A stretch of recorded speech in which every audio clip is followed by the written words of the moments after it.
नमस्कार, ये all India radio के विदेश प्रसारण प्रभाग की हिंदी सेवा है। इंग्लैंड, पश्चिम यूरोप, दक्षिण पूर्व एशिया, पूर्वी अफ्रीका, मॉरिशस, पश्चिम एशियाई देशों और खाड़ी देशों के लिए लक्षित हिंदी सेवा के इस सोशल मीडिया कार्यक्रम में आप सभी का स्वागत है। पेश है ESD न्यूज मैगजीन।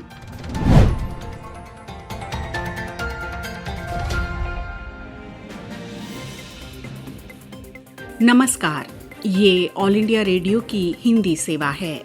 अब आप नीलम मलकानिया से समाचार सुनिए। भारत के विदेश मंत्री डॉक्टर एस जयशंकर ने कहा है कि भारत और मध्य एशिया के प्राचीन ऐतिहासिक और सांस्कृतिक संबंध हैं और मध्य एशिया को भारत के विस्तारित पड़ोस के रूप में देखा जाता है। भारत मध्य एशिया संवाद की दूसरी बैठक के दौरान कल वीडियो कॉन्फ्रेंस के माध्यम से अपने स्वागत भाषण में उन्होंने कहा कि भारत का ऐसा साझा भूगोल है जिसकी वजह से दोनों ओर से लोगों, विचारों और वस्तुओं का निरंतर प्रवाह बना रहा और हमारी परंपराओं, भाषा तथा हमारे रीति रिवाजों पर अमिट प्रभाव छोड़ा।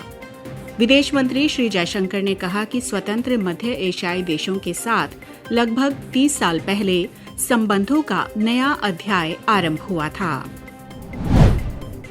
वाणिज्य और उद्योग मंत्री पीयूष गोयल ने शंघाई सहयोग संगठन के देशों से अनुरोध किया है कि अपनी आर्थिक शक्ति का उपयोग करें और क्षेत्र में व्यापार तथा निवेश बढ़ाने में साझेदारी के अवसरों का पता लगाएं। श्री गोयल कल वीडियो कॉन्फ्रेंस के माध्यम से संगठन के विदेश व्यापार मंत्रियों की 19वीं बैठक को संबोधित कर रहे थे। उन्होंने कहा कि संगठन के सदस्य देशों के बीच व्यापार और निवेश में बढ़ोतरी के लिए आपसी सहयोग जारी रहना चाहिए, जिससे कोविड-19 महामारी के बाद आर्थिक मंदी से उबरने में महत्वपूर्ण मदद मिलेगी। सरकारी विज्ञप्ति के अनुसार श्री गोयल ने कहा कि विश्व के बारे में प्रत्येक राष्ट्र की अवधारणा उसकी सभ्यता और दर्शन की परंपराओं पर आधारित होती है और भारत का प्राचीन ज्ञान समूचे विश्व को एक परिवार यानी वसुधैव कुटुंबकम मानता है। वाणिज्य और उद्योग मंत्री हरदीप सिंह पुरी ने भी बैठक में अपने विचार रखे। इस बैठक में शंघाई सहयोग संगठन के महासचिव तथा किर्गिस्तान, कजाकिस्तान, पाकिस्तान, रूस, ताजिकिस्तान और उज्बेकिस्तान के मंत्रियों ने भाग लिया। चीन में कोविड-19 के हाल के फैलाव में दक्षिण शिनजियांग के काशगर प्रांत में संक्रमण के 23 नए मामले सामने आए हैं। ये सभी स्थानीय संक्रमण से हुए हैं। इस प्रांत में कोरोना वायरस के कुल 183 सक्रिय मामले हैं। नए मामलों में संक्रमण का कोई लक्ष्य नहीं मिला है। चीन में पिछले 2 हफ्तों में ये संक्रमण का दूसरा क्षेत्र उभरा है। इससे पहले क्विंगदाओ में संक्रमण के मामले सामने आए थे। ये जुलाई में पेइचिंग के थोक बाजार में मिले 300 से अधिक मामलों के बाद सामने आया है। काशगर में लगभग 40,75,000 की आबादी का कोविड टेस्ट करवाया गया। यहाँ लॉकडाउन के कड़े प्रतिबंध लागू हैं। शहर में लगभग 86% आबादी उइगुर लोगों की है तथा शेष हान जाति के लोग हैं। केंद्र सरकार ने कहा है कि देश में कोविड-19 से ठीक होने वालों की दर 90.99% हो गई है। पिछले 24 घंटों में 56,000 से अधिक संक्रमित लोग ठीक हुए हैं। अब तक 73,15,000 से अधिक लोग संक्रमण से उबर चुके हैं। ठीक होने की दर लगातार बेहतर होने के कारण अब देश में संक्रमण के सक्रिय मामले कुल मामलों का 7.51% रह गए हैं। इस समय देश में संक्रमण के 6,03,000 सक्रिय मामले हैं। स्वास्थ्य मंत्रालय ने कहा है कि केंद्र की टेस्ट, ट्रैक और ट्रीट की रणनीति से स्वस्थ होने वाले लोगों की दर बढ़ी है और मृत्यु दर में कमी आई है। इस समय देश में संक्रमण से होने वाली मौतों की दर 1.50% है, जो विश्व में सबसे कम दरों में से है। भारत में कोविड-19 से होने वाली मौतें पिछले 6 सप्ताह में लगातार कम हो रही हैं। मंत्रालय ने कहा कि ये मरीजों को समय से अस्पताल भेजने और कोविड संक्रमण के दौरान बरती जाने वाली सावधानियों तथा बेहतर इलाज के कारण संभव हुआ है। भारत ने फ्रांस के राष्ट्रपति इमैनुएल मैक्रों के प्रति अपमानजनक भाषा का इस्तेमाल किए जाने की निंदा की है और इसे अंतर्राष्ट्रीय शिष्टाचार के बुनियादी मानदंडों का उल्लंघन बताया है। विदेश मंत्रालय ने एक बयान में कहा कि भारत उस आतंकी हमले की भी निंदा करता है जिसमें फ्रांस के एक शिक्षक की जघन्य हत्या कर दी गई थी। बयान में कहा गया है कि भारत शिक्षक के परिवार और फ्रांस के लोगों के प्रति संवेदना व्यक्त करता है। मंत्रालय ने कहा कि किसी भी कारण से और किसी भी परिस्थिति में आतंकवाद को उचित नहीं ठहराया जा सकता। विदेश मंत्री हर्षवर्धन श्रृंगला यूरोप के 3 देशों की यात्रा के पहले चरण में पेरिस पहुंच गए हैं। वे फ्रांस, जर्मनी और ब्रिटेन की 7 दिन की यात्रा पर हैं। फ्रांस की 2 दिन की यात्रा के दौरान आपसी संबंध सुदृढ़ करने पर जोर रहेगा। फ्रांस चुनौतीपूर्ण समय में भारत का प्रमुख रणनीतिक साझेदार रहा है। श्री श्रृंगला फ्रांस के शीर्ष अधिकारियों और मीडिया के लोगों से भी बातचीत करेंगे। वे पेरिस से 31 अक्टूबर को बर्लिन और 3 नवंबर को लंदन पहुंचेंगे। यात्रा के दौरान विदेश सचिव द्विपक्षीय संबंधों की समीक्षा करेंगे और परस्पर हित के मुद्दों पर विचार करने के साथ तीनों देशों के विदेश सचिवों के साथ भारतीय दृष्टिकोण को साझा करेंगे। वे कारोबारी लोगों, शिक्षाविदों, बुद्धिजीवियों, मीडिया के लोगों से भी बातचीत करेंगे। विदेश मंत्रालय ने एक बयान में कहा है कि फ्रांस, जर्मनी और ब्रिटेन के साथ भारत के संबंध साझा लोकतांत्रिक मूल्यों की नींव पर आधारित हैं। तीनों देशों के साथ भारत के सतत व्यापार और वाणिज्यिक संबंध हैं तथा इन देशों से भारी निवेश का प्रवाह होता है। भारत इन देशों के साथ विभिन्न मुद्दों पर बहुपक्षवाद और बहुलतावाद पर काम कर रहा है। प्रधानमंत्री नरेंद्र मोदी ने कहा है कि भारत की अर्थव्यवस्था उम्मीद से ज्यादा तेजी से पटरी पर लौट रही है और हाल में किए गए सुधार विश्व के लिए संकेत हैं कि नया भारत बाजार और बाजार की ताकत पर विश्वास रखता है। श्री मोदी ने विश्वास व्यक्त किया कि सरकार की ओर से हाल ही में किए गए श्रम सुधारों से विनिर्माण और कृषि क्षेत्रों में वृद्धि दर बढ़ाने और सार्थक परिणाम हासिल करने में मदद मिलेगी। एक अंग्रेजी दैनिक को दिए साक्षात्कार में श्री मोदी ने कहा कि सरकार ने विनिर्माण क्षेत्र में भारत को सबसे बड़ा बाजार बनाने के लिए ठोस बुनियाद रखी है और सुधारों की प्रक्रिया जारी रहेगी। उन्होंने कहा कि क्रेडिट रेटिंग एजेंसी मूडीज के अनुसार 2020 में अमेरिका से 154 नई परियोजनाएं भारत आई हैं, जबकि चीन में 86, वियतनाम में 12 और मलेशिया में 15 परियोजनाएं आई हैं। ये भारत की विकास गाथा में विश्व के भरोसे का स्पष्ट संकेत है। प्रधानमंत्री ने ये भी कहा कि कॉरपोरेट कर में कटौती, कोयला क्षेत्र में वाणिज्यिक खनन की शुरुआत, अंतरिक्ष क्षेत्र को निजी निवेश के लिए खोलने और नागरिक उड्डयन इस्तेमाल के लिए हवाई मार्गों पर रक्षा प्रतिबंध हटाने जैसे कुछ कदमों से वृद्धि दर को बढ़ाने में मदद मिलेगी।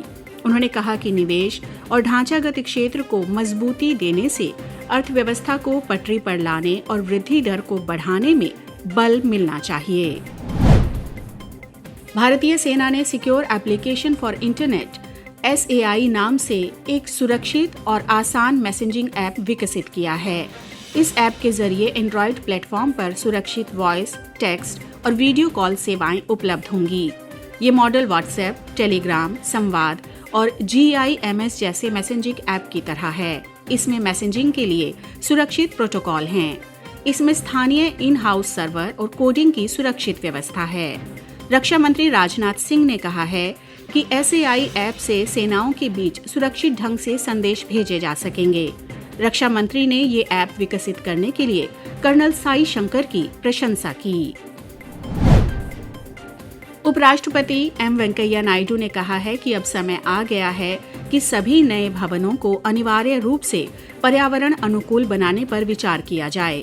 भारतीय व्यापार परिसंघ CII की ग्रीन बिल्डिंग कांग्रेस 2020 को वीडियो कॉन्फ्रेंस के माध्यम से संबोधित करते हुए उपराष्ट्रपति ने कहा कि ऊर्जा दक्षता और जल संरक्षण जैसे उपायों को अपनाकर न केवल नए भवनों को बल्कि मौजूदा भवनों की भी मरम्मत कर उन्हें पर्यावरण अनुकूल बनाया जाना चाहिए।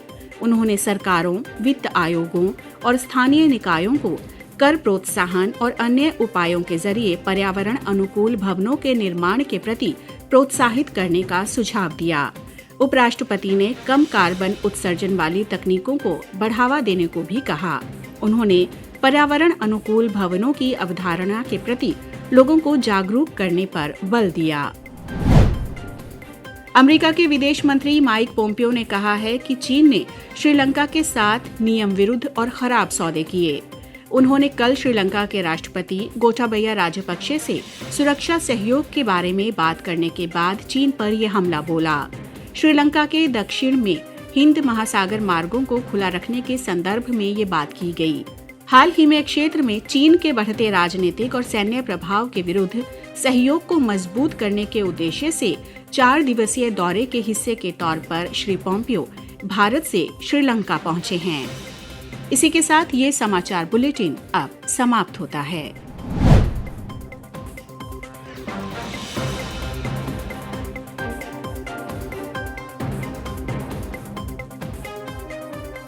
ये ऑल इंडिया रेडियो की हिंदी सेवा है। आइए सुनते हैं समाचार पत्रों से। आलेख हिंदी एकांश विदेश प्रसारण प्रभाग का है। वाचक हैं मनोज कुमार चौधरी। आज के समाचार पत्रों ने विविध विषयों पर संपादकीय टिप्पणियां की हैं। वहीं समाचार पत्रों की सुर्खियां भी ध्यान आकर्षित करती हैं। बिहार विधानसभा चुनाव के पहले चरण के तहत शांतिपूर्ण मतदान होने की खबर सभी अखबारों ने प्रमुखता से दी है। जनसत्ता की सुर्खी है, बिहार की 71 सीटों पर 53.54% मतदान। दैनिक भास्कर लिखता है, ईवीएम में बंद हुई 1066 उम्मीदवारों की किस्मत। पंजाब केसरी की सुर्खी है, कोरोना खौफ पर भारी पड़े वोटर। तेजी से पटरी पर लौट रही इकोनॉमी, सभी को मिलेगी वैक्सीन। प्रधानमंत्री के इन शब्दों को नवभारत टाइम्स ने प्रथम पृष्ठ पर जगह दी है। पत्र लिखता है, भारत निवेश का सबसे पसंदीदा देश बनेगा।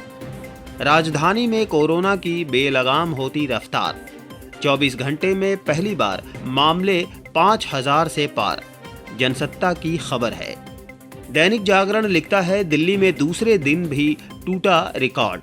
9% के पार हुई कोरोना संक्रमण की दर। कोरोना काल ने सरकारी स्कूलों में बढ़ाए दाखिले। हिंदुस्तान की ये खबर शिक्षा क्षेत्र में आए बदलाव की ओर ध्यान खींचती है। बच्चों को स्कूल भेजने में हिचकिचा रहे अभिभावक, जनसत्ता के प्रथम पृष्ठ पर है। दैनिक जागरण लिखता है, राजधानी में अगले आदेश तक बंद रहेंगे स्कूल। दिल्ली विश्वविद्यालय के कुलपति प्रोफेसर योगेश त्यागी को पद से निलंबित करने की खबर सभी अखबारों के प्रथम पृष्ठ पर है। हिंदुस्तान जामिया के 100 साल शीर्षक से लिखता है, आज़ादी की लड़ाई से लेकर आधुनिक भारत का गवाह रहा जामिया। नवभारत टाइम्स की सुर्खी है, जामिया ने आज पूरे किए 100 साल। गाय के गोबर के दिए से इस बार जगमग होगी दीपावली। 1 करोड़ 11 लाख दिए तैयार। राजस्थान पत्रिका की सुर्खी है। हिंदी दैनिक नवभारत टाइम्स सेना में थिएटर कमान शीर्षक से अपने संपादकीय में लिखता है कि भारतीय सेना को 5 थिएटर कमानों में पुनर्गठित करने की प्रक्रिया शुरू करने का जो फैसला किया गया है, उसके पीछे कुछ भूमिका मौजूदा परिस्थितियों के दबाव की भी है, लेकिन इससे सेना की कार्यशैली और नजरिए में दूरगामी प्रकृति के बदलाव देखने को मिलेंगे। देश की सेना आजकल जिन चुनौतियों से जूझ रही है, वे सामान्य नहीं है। पड़ोस के 2 देशों के साथ लगी सीमाओं पर हालात एक साथ तनावपूर्ण हो जाएं, ऐसा स्वतंत्र भारत के इतिहास में अब तक नहीं हुआ था। हालांकि युद्ध किसी भी सीमा पर नहीं शुरू हुआ है, लेकिन शक्तियों का संतुलन जिस तरह का है, उसमें अगर किसी भी मोर्चे पर टकराव एक हद से आगे बढ़ा तो दोनों सरहदों पर युद्ध शुरू हो जाने की आशंका बहुत बढ़ जाएगी। स्वाभाविक है कि ऐसे में देश की सेना हर उस तरीके पर विचार करेगी जिससे उसको अपनी क्षमता बढ़ाने में मदद मिल सकती हो। स्थल सेना, वायुसेना और नौसेना को थिएटर कमान की व्यवस्था के तहत पुनर्गठित किए जाने का फैसला इसी सोच की उपज है। सैन्य हलकों में थिएटर कमान का मतलब होता है एकीकृत कमान। थिएटर कमान व्यवस्था लागू करने से आशय सीधे शब्दों में ये है कि एक इलाके में आर्मी, एयरफोर्स और नेवी तीनों की यूनिटों को एक थिएटर कमांडर के अधीन लाया जाएगा। हिंदी के समाचार पत्र हिंदुस्तान वादे हैं वादों का क्या शीर्षक से प्रकाशित अपने संपादकीय में लिखता है कि कोरोना वायरस के संक्रमण ने दुनिया के सामने जिस तरह का संकट पेश किया है, उसमें रहीम को याद किया जाना बहुत जरूरी है। वो कहते हैं, रहीमन विपदा हु भली जो थोड़े दिन होए, हित अनहित या जगत में जान परत सब कोय। यानी अगर विपदा थोड़े दिन के लिए आ जाए तो वो बेहतर होती है। इससे इस बात की परख हो जाती है कि इस दुनिया में कौन हमारा सच्चा हितैषी है और कौन नहीं। हालांकि यहाँ प्रसंग रहीम का नहीं, बल्कि YouGov कैम्ब्रिज ग्लोबलिज्म प्रोजेक्ट के एक सर्वे का है।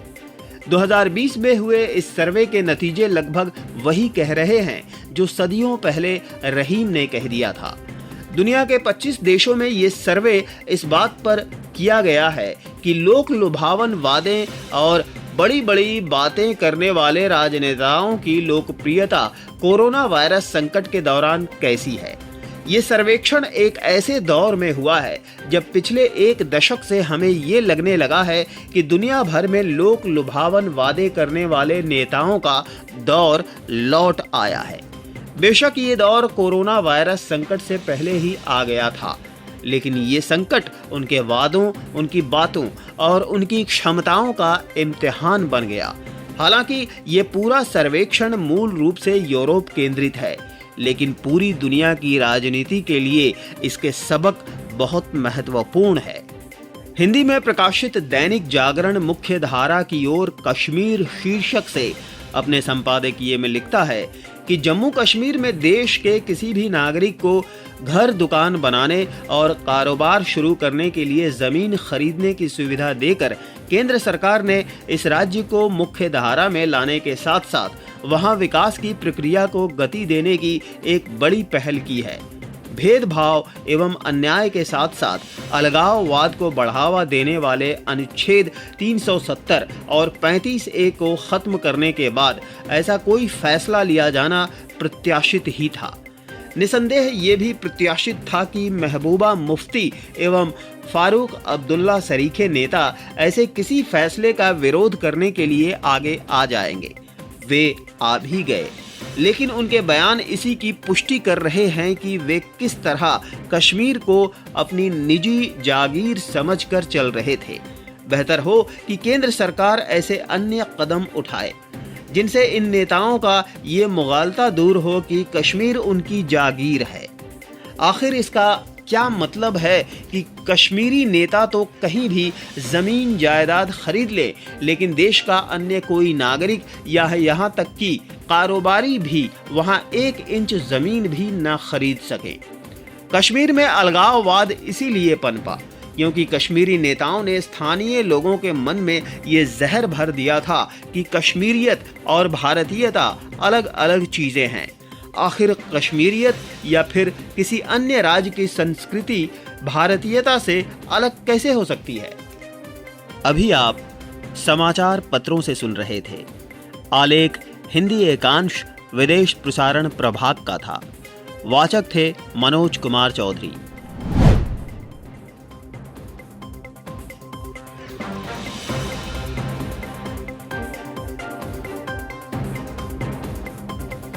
ऑल इंडिया रेडियो की हिंदी सेवा से प्रस्तुत है सामयिक वार्ता। विषय है भारत ने अफ्रीका को दी जाने वाली सहायता में बढ़ोतरी की। आलेख है रंजीत कुमार वरिष्ठ पत्रकार का। अनुवाद एवं स्वर वीरेंद्र कौशिक। महत्वपूर्ण मानवीय पहलू के साथ आवश्यकता पड़ने पर अफ्रीकी लोगों तक पहुंचने की भारत की परंपरा को ध्यान में रखते हुए भारत सूडान, दक्षिण सूडान, जिबूती और इरिट्रिया को 270 टन खाद्यान्न की सहायता प्रदान करेगा ताकि प्राकृतिक आपदाओं और कोविड-19 महामारी से प्रभावित लोगों की पीड़ा को कम करने के लिए राहत पहुंचाई जा सके। अफ्रीकी महाद्वीप में हॉर्न ऑफ अफ्रीका के नाम से जाना जाने वाला ये क्षेत्र दशकों से विभिन्न आदिवासी लड़ाकों के बीच परस्पर विनाशकारी युद्ध के कारण अशांत स्थिति का सामना कर रहा है। हालांकि अंतर्राष्ट्रीय मध्यस्थता की वजह से ये क्षेत्र शांति की राह पर अग्रसर हुआ है, लेकिन अभी भी इस क्षेत्र में स्थानीय लोगों को सरकारों और संस्थाओं के सहयोग की आवश्यकता है ताकि उन्हें अपने पैरों पर खड़ा किया जा सके। भारत इस क्षेत्र में हजारों शांति सैनिक भेजने के साथ साथ विभिन्न क्षमता निर्माण कार्यक्रमों के माध्यम से गरीब लोगों के उत्थान में अहम भूमिका निभा रहा है। 155 टन गेहूं का आटा, 65 टन चावल और 50 टन चीनी खाद्यान्न सहायता के रूप में भारतीय नौसेना के जहाज एरावत से वहां पहुंचाई जा रही है।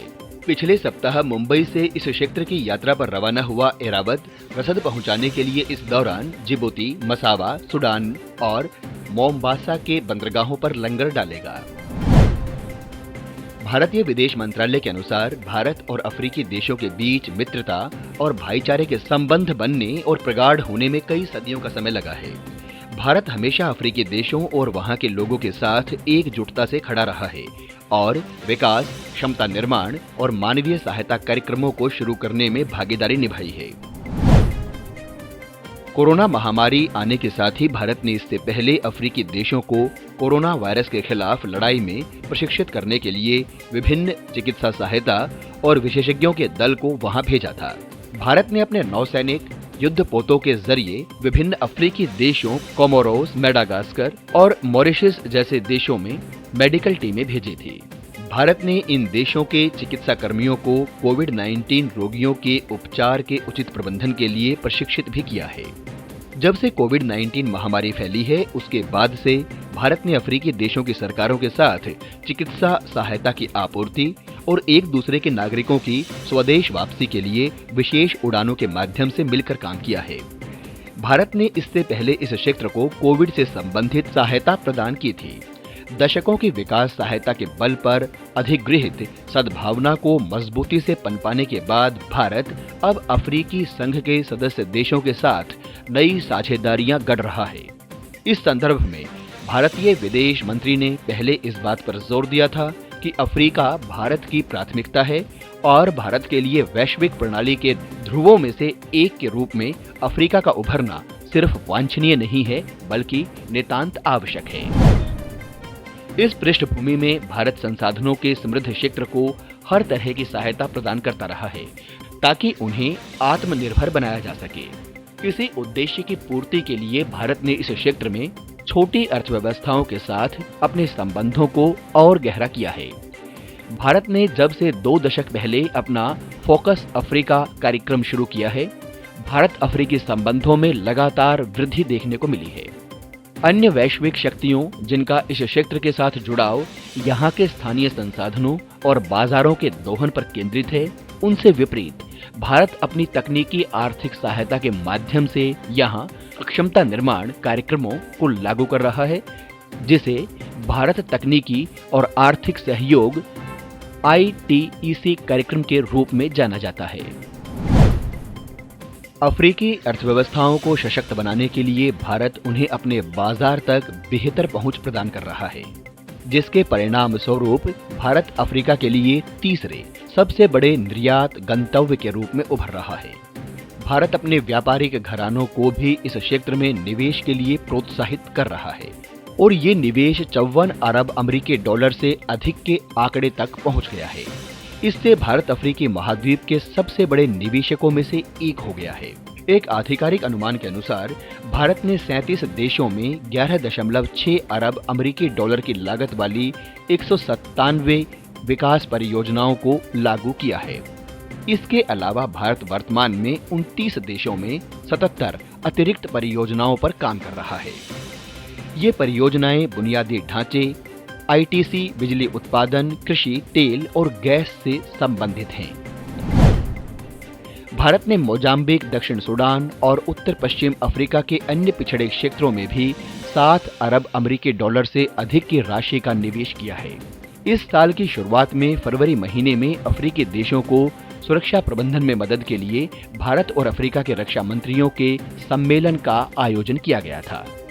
इस प्रकार भारत अपने विभिन्न विकासात्मक सहायता और सहयोग कार्यक्रमों के साथ महाद्वीप में भारी निवेश कर रहा है। ये था ऑल इंडिया रेडियो के विदेश प्रसारण प्रभाग की हिंदी सेवा का यूट्यूब कार्यक्रम।